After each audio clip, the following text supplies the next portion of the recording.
তীর্থপুর পৌষ সংক্রান্তি মেলা এই রাজ্যের একটি সাংস্কৃতিক ঐতিহ্য।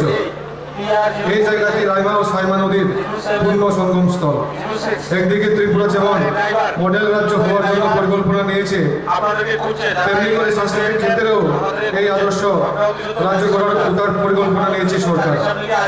যেমন করে রাজ্য সরকারের প্রকল্পগুলির সুবিধা পৌঁছে যাচ্ছে রাজ্যের বিভিন্ন বিভিন্ন এলাকাতে, তেমনি করে জাতি ভাইদের জন্য ঐতিহ্য রক্ষা করার প্রয়াস করছে আমাদের এই সরকার। এই পদক্ষেপে ঋষাকেও জিওগ্রাফিক্যাল ট্যাগ ইন্ডিকেশন কয়েকদিন আগে দিয়েছে ভারত সরকার। তার সাথে মাতাবাড়ির যে আমাদের পেড়া আছে সেটাও আমরা জিওগ্রাফিক্যাল ইন্ডিকেশন ট্যাগ দিয়েছি। রাজ্যের সরকার চেষ্টা করছে যাতে করে আমাদের যে রাজ্যের যে ঐতিহ্য যেটা আছে সেটা আমরা রক্ষা করতে পারি।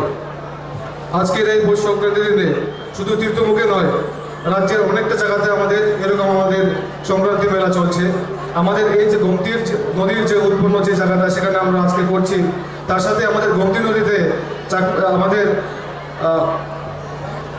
আমাদের মহারানীতে হচ্ছে, এবং আমাদের সেখানে আমাদের ছয়মুড়াতে হচ্ছে, কিল্লাতে হচ্ছে, আমাদের তেলেমুড়াতে হচ্ছে, এবং বিভিন্ন বিভিন্ন জায়গায় হচ্ছে। এটা শুধু আমাদের রাজ্যে হচ্ছে সেরকম না, আমাদের পুরো ভারতবর্ষে বিভিন্ন বিভিন্ন জায়গায় মহাকুম্ভ মেলা হচ্ছে, প্রয়াগরাজে হচ্ছে, উত্তরপ্রদেশে হচ্ছে। তো আজকের দিনটা খুব একটা স্মরণীয় দিন এবং একটু পুণ্যার্থীর জন্য খুব বড় একটা রকমের পুণ্যার্থী দিন। জেলা প্রশাসন, পুলিশ প্রশাসন এবং জনজাতি কল্যাণ দপ্তরের চেষ্টায় আজকের এই অনুষ্ঠানটি আমরা এখানে করতে সক্ষম হয়েছি।